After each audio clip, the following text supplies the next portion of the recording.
Now, from the University of Okoboji, it's Okoboji Broadcast with Jeff Thee. Welcome to Okoboji Broadcast, everybody. I'm Jeff Thee. We're here at the Dickinson County Museum again, and I've got my friend Mary Dreyer. There she is, right there.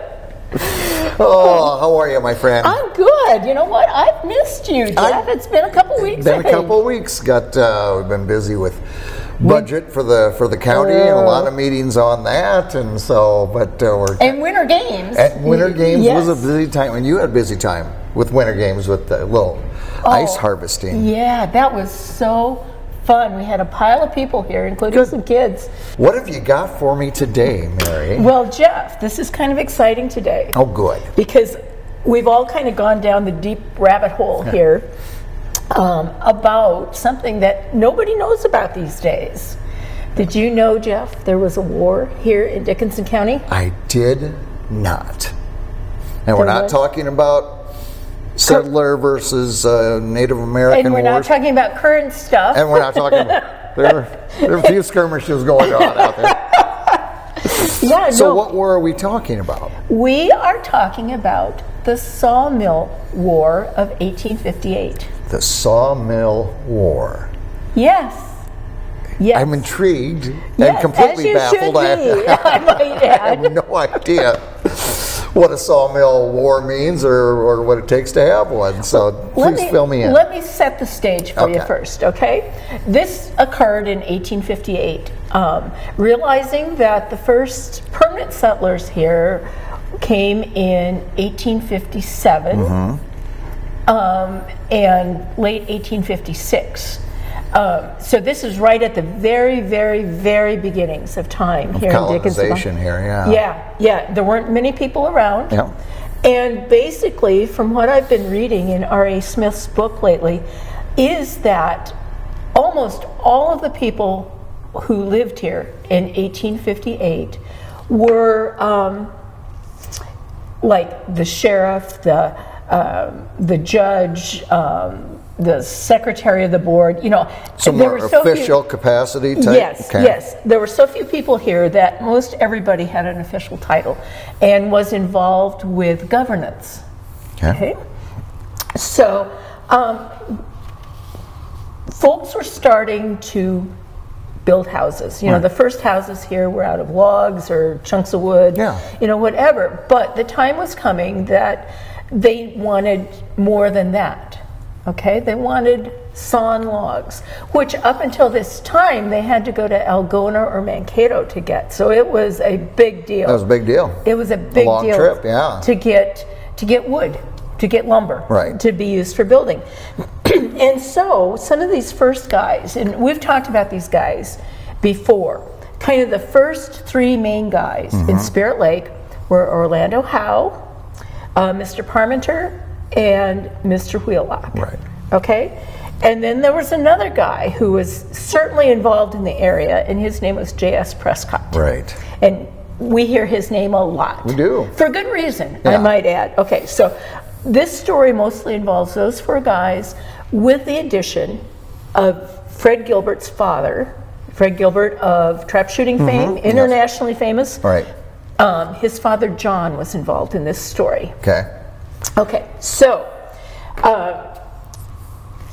three guys, Howe, Parmenter, and Wheelock, decided that the time was ripe to bring a sawmill to the area to create the lumber for building, because they saw this as a thriving place to live, and they could probably make a buck at it too. Right. Okay, so they ordered a steam mill, and it was shipped to Iowa City. Why Iowa City? That was the furthest west the railroads went at the time. Oh, wow. And so they needed to go to Iowa City to get this steam mill.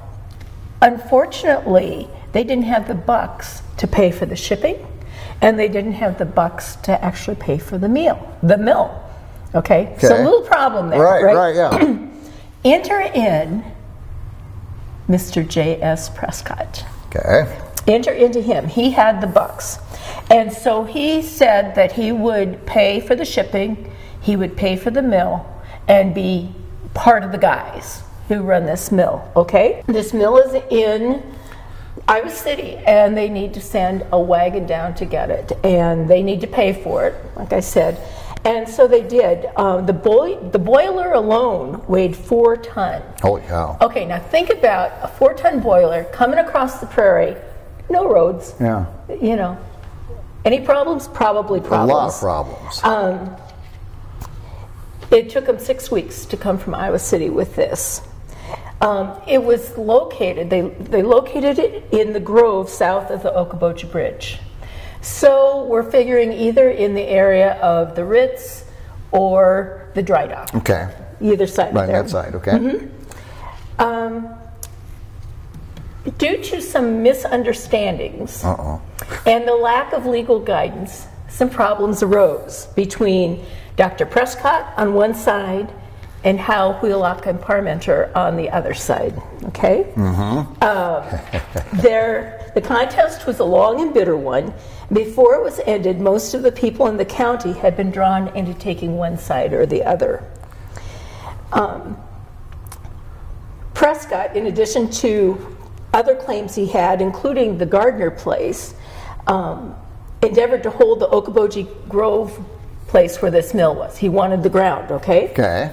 He had staked it off as a town site and was endeavoring to hold it under the town site law, although he didn't comply with the provisions very well. Big surprise there. The Gardner place he was trying to hold on to under the preemption law. The mill was located in the northeast part of the Okoboji Grove. A log boarding house about 16 by 30 feet in size had been built near it, also a blacksmith shop. During the early part of the winter, Prescott's men had cut and hauled into the yard about 1,200 saw logs. Oh, wow. Can you imagine the stack that would be? Yeah. With the intention of cutting them into lumber as soon as the mill could be started. Okay. Howe and Wheelock and their party had thrown all the obstacles they could in the way of starting the mill, they claiming that Prescott was going ahead in violation of their contract. Okay. Among other things, they contended he was not complying with the law. Big surprise. And therefore that it could be taken by anyone who saw fit to file a contest on it. Consequently, entered John Gilbert, Fred Gilbert's father. Yes. He filed a claim on it under the provisions of the preemption law, and by virtue of so doing claimed ownership of the saw logs, the 1,200 logs that had been cut and hauled together, and he commenced proceedings in the court to take them out of Prescott's hand. The sheriff refused to go along with him, so the sheriff was removed from office. Oh my God. This is like a soap opera. And then they appointed someone else as sheriff. The matters came to a crisis on the 22nd of February, 1859, when the newly appointed sheriff, with a posse of 10 men and several teams, came to take possession of the logs and deliver them to Mr. Gilbert, whose plan was to use them. Right. Okay? In the meantime, Prescott's men had made up their minds that the logs wouldn't go without a fight. Oh my. So imagine this. We've got the good guys, we've got the bad guys, or, you know. Yeah. Yeah, we've got controversy here. We got a throwdown coming and here. Prescott himself was away. He was out east at the time. Chicken. His men made it their point to be in the mill yard when they knew the sheriff was coming. The sheriff's party drove into the yard where he read the law to Prescott's guys and gave him a copy. They then commenced the operation of loading the logs, but when one was fairly loaded, Prescott's men would grab it and roll it off on the other side. These proceedings were kept up for some time, the sheriff's men loading a log, and Prescott's men would tip it over, some of the time sled and all. In the meantime, the conversation between the two parties was more remarkable for strength rather than beauty. In other words, and this comes directly from R.A. Smith's mouth, in other words, the air was blue with profanity. They probably made up some new words. Yeah. It was just crazy. And the exciting conclusion of this at the time. Right. Just as the excitement was at its height and the prospect seemed good for a general scrimmage, a messenger out of breath came running with all his might, stating that Indians were in the grove on the north side of Big Spirit Lake. Oh. And so all these guys had to vamoose up to Spirit Lake. And it just goes on and on and on and on. And even to the point that Howe and Wheelock, the so-called good guys, started taking parts of the machinery away, thinking that they couldn't be replaced, okay? So the mill wouldn't run and Prescott wouldn't get his money, right? So they did that in a few different ways, but it ended up that all things came to a good end, and Prescott ended up with it. But still, you know, we think controversy just happens today. Yeah. But it happened way back when. Yeah. It just did. I love the history of this area. Yeah.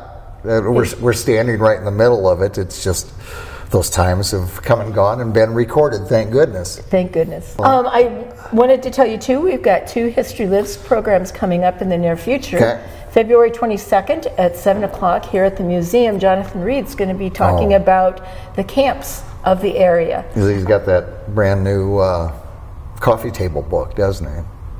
Well, that's about... Oh, is that a different subject? That's a different one. What, he's always writing something. Well, you're thinking of the Pearson Lakes Arts Center history book. Yes, okay. Yeah. But this one's on the camps. The programs on the camps. Yeah. And then, if you enjoyed the story about the Sawmill War, we're going to be telling more about one of the main characters, Orlando Howe, at our March History Lives presentation, which is going to be on March 19th, a Tuesday night, at the Pearson Lakes Arts Center in the downstairs Pomeranz Hall. And one of our volunteers, Kathy McDale, has written a Reader's Theater production with letters from Orlando Howe back to his wife, Maria Howe, who was out east, and letters from Maria back to Orlando. And I'm not sure if the Sawmill War is part of those letters. It could be. Come find out. Yeah, the only one way to find out. Show up. Yeah, very good. All right, my friend. Well, thank you so much, and enjoy the warm weather, and as long as it stays around. That's right. Yeah, I mean, we have our boats in early this year. Who knows? That's right, and the car's going to sink early, too. All right, again, here we come from the Dickinson County Museum. Again, my friend Mary Dreyer here with us. We thank her for her time. We thank you for watching us right here on Okoboji Broadcast. Okoboji Broadcast from the studios at historic Arnold's Park Amusement Park is brought to you in part by West Wealth Management, a financial advisory practice of Ameriprise Financial Services. Advisor Jan Spielman, AJ Spielman, and Erica Wachholz. The headquarters of the University of Okoboji is at the Three Sons, open Monday through Saturday 10 to 5 and Sunday from 10 to 4. Bank Midwest, dream big, plan wisely, live well. Lakes Regional Healthcare and Avera Partner. Beck Engineering in Spirit Lake. Be Radiant Laser Skin Studio in the Okoboji Plaza in Okoboji.